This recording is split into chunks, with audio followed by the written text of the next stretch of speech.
This Civic Media podcast is sponsored by UW Organ and Tissue Donation. Organ donations are desperately needed, and now is the right time to become an organ donor. Talk to your family. Get the dot. Save lives. Go to heroicdeed.com.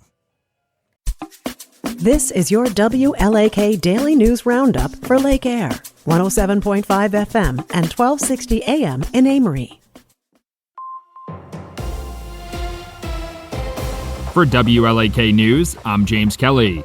Enrollment at the universities of Wisconsin has seen a solid uptick this fall despite a significant drop in enrollment at branch campuses. Overall, UW campuses saw an increase of about 1.2% for the fall 2024 semester, equivalent to about 1,900 new students. UW-Madison has the largest enrollment as expected, with nearly 52,000 students. UW-Milwaukee was second with about 22,000, and UW-Oshkosh was third with about 13,000. The enrollment increase marks the second straight year of growth at UW schools. University of Wisconsin health officials are sharing tips with parents on getting their kids ready for the clocks changing this week. While adults are more than happy to take the extra hour of sleep when the clocks fall back, young kids may have a harder time adjusting their internal clocks with the routine change. Officials are recommending that parents ease their kids into the time change by pushing back bedtime by 10 to 15 minutes each night for the rest of the week. The gradual change should help their internal clocks adjust better. Some Hayward area residents had a chance to get some boating safety instruction at a seminar this week. The organization that hosted the seminar, Fishing Has No Boundaries, is focused on helping people of all ability levels get out on the water to enjoy a fun day of fishing. The seminars were for volunteers with Fishing Has No Boundaries, hoping to share tips and tricks from various chapters of the organization to maximize their impact. The Hayward seminar session was conducted by U.S. Coast Guard auxiliary instructors. Wisconsin State Superintendent Jill Underly is proposing free meals for Wisconsin students. Health and education officials say a lack of reliable access to food is a major barrier in learning, and 1 in 4 high school students across the state are dealing with food insecurity. The proposal would cost $294 million and is included in the Department of Public Instruction's budget proposal. The free meals would be available to all students regardless of their financial situations. The state legislature would need to approve the measure. A Duluth man is facing multiple charges relating to an August shooting incident. According to court records, 56-year-old Andre Woods was involved in a shooting on East 3rd Street in Duluth on August 24th. According to law enforcement authorities, 10 to 12 shots were fired during the incident, and officers stopped the vehicle the wounded Woods was driving as he was heading away from the scene. The other man went to the hospital later with gunshot wounds and told authorities he and Woods had gotten into an argument before the shooting. Curling fans in the northwest Wisconsin area won't need to travel far if they want to watch the best in the country compete. The USA Curling Men's and Women's National Championships are scheduled to be held at the Duluth Entertainment Convention Center at the end of January. The winners of the event will go on to the World Championships and possibly even earn a chance to compete in the 2026 Olympic team trials. The championship event will take place from January 27th to February 2nd. Tickets for the event are available online. With the election just days away, this year's race for the 3rd Congressional District in Wisconsin has become the most expensive in district history. According to campaign finance documents, Republican incumbent Derek Van Orden and Democratic challenger Rebecca Cook have raised nearly $12 million in total. Congressman Van Orden raised more, with $6.6 million through mid-October. Cook raised about $5.3 million through the same point. Polling shows the district is one of the most competitive in the country. Wisconsin Governor Tony Evers and the Department of Transportation have announced nearly $140 million of funding for road projects. According to a press release, local governments will have received over $536 million of funding for road projects through the General Transportation Aids Program by the end of the year. The funding helps local governments cover the costs of construction and maintenance. The Evers administration has improved over 7,400 miles of road and over 1,700 bridges since 2019. Republican Congressman Tom Tiffany has significantly outraised his Democratic challenger Kyle Kilborn with just a few days left before the election. According to campaign finance reports, Tiffany has raised nearly $1.2 million through mid-October, compared to just $215,000 from Kilborn. Tiffany also reported having about $210,000 left over for the last 3 weeks of the campaign, while Kilborn reported having about $35,000 left over.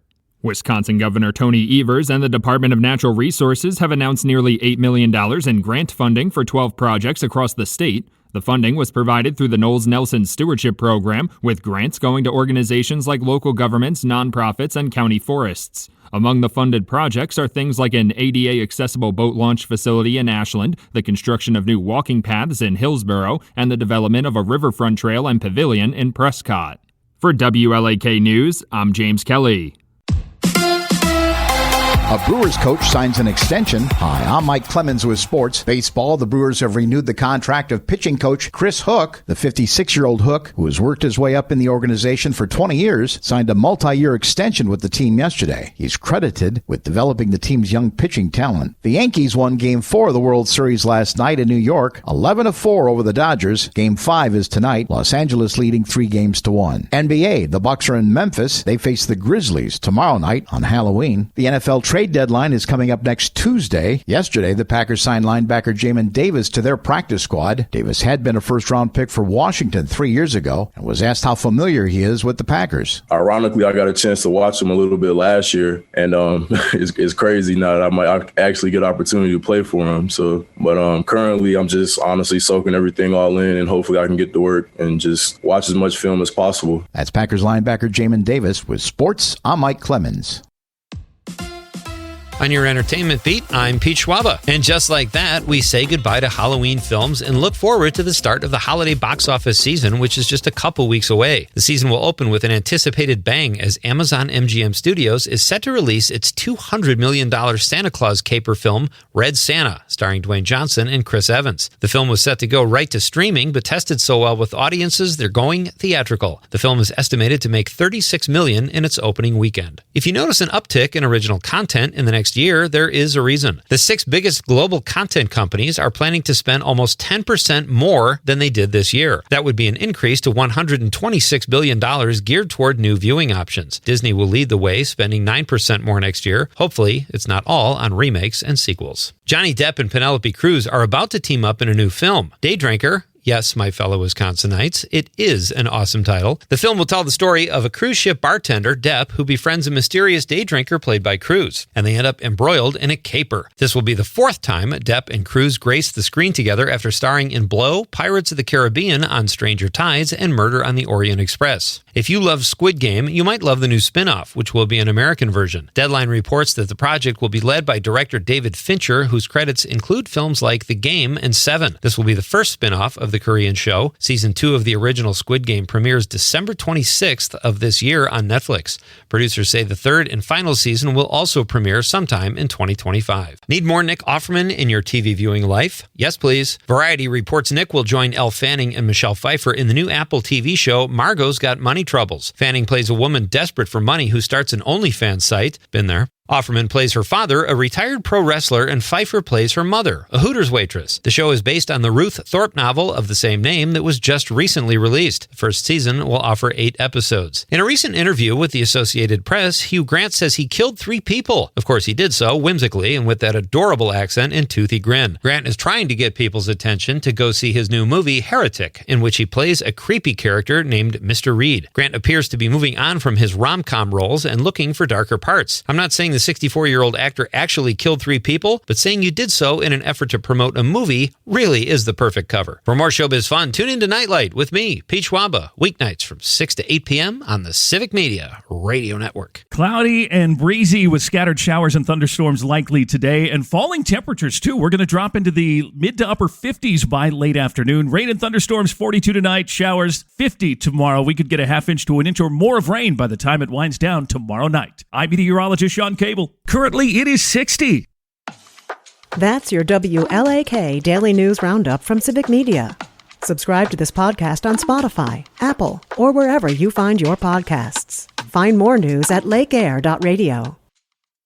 The national news cycle never stops, but it can be hard to find news about your local community. Civic Media is dedicated to providing quality local and state news coverage across Wisconsin. With the Civic Media app, you can get notifications about local stories that matter to you and your community. Find the free Civic Media app in your phone's app store and choose notifications from the menu to tell us what kind of news you want to hear about.